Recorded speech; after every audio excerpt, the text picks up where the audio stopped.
Good morning, দেখছেন news 18 Bangla. আপনাদের সঙ্গে রয়েছে আমি রুমেলা। যে খবরের দিকে নজর রাখবো শুরুতে, থ্রেট কালচারে করা আরজিকর মহিলাদের হেনস্থার অভিযোগে বহিষ্কৃত 10, আরজিকর থেকে 10 পড়ুয়াকে আজীবন বহিষ্কার। তাদের বিরুদ্ধে ঠিক কি কি অভিযোগ রয়েছে, কেন তাদেরকে বহিষ্কার করার এই সিদ্ধান্ত জানাবেন প্রতিনিধি অভিজিৎ চন্দ্র রয়েছেন সঙ্গে। অভিজিৎ। রুবেলা, এই 59 জনের বিরুদ্ধে নানাবিধ ভয়ানক অভিযোগ ছিল এবং সেই অভিযোগগুলো হচ্ছে তাদের বিরুদ্ধে এমনকি যৌন হেনস্থার অভিযোগ ছিল, র্যাগিং এর অভিযোগ ছিল এবং পরীক্ষায় ফেল করিয়ে দেওয়ার অভিযোগ ছিল। হুমকি দেওয়া হতো, ছাত্রছাত্রীদেরকে হোস্টেল থেকে বার করে দেওয়ার হুমকি দেওয়া হতো। রাত 3টের সময় হোস্টেলের ঘরে রেখে চলত শারীরিক ও মানসিক নির্যাতন। একটি নির্দিষ্ট রাজনৈতিক দলে যোগ দিতে বাধ্য করা হতো ছাত্রছাত্রীদের। মিটিং মিছিলে না এলে চলত হেনস্থা, হোস্টেলে চলত র্যাগিং।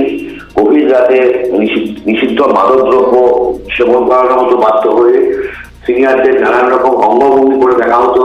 রাজি না হলে বাবা মাকে কেন্দ্র করে কদর্থ গালিগালাজ করা হতো। এমন নানাবিধ অভিযোগ এই 59 জনের বিরুদ্ধে ছিল এবং এই 59 জনের মধ্যে 10 জনকে আজীবনের জন্য বহিষ্কার করা হলো। যে বহিষ্কৃত চিকিৎসকদের মধ্যে সিবিআই এর আর্থিক দুর্নীতি দমন সংক্রান্তে গ্রেফতার হওয়া আশিস পান্ডে হাউস স্টাফ যেমন রয়েছেন, তেমন ভাবে সৌরভ পাল, আয়ুষী থাপা, লীলাদ্রি দেবনাথ, অমরেন্দ্র সিংহ, সতপাল সিংহ, তনভীর আহমেদ কাজী, শরীফ আশাদ এবং নির্জন বাগচির মতন ইন্টার্ন রয়েছে।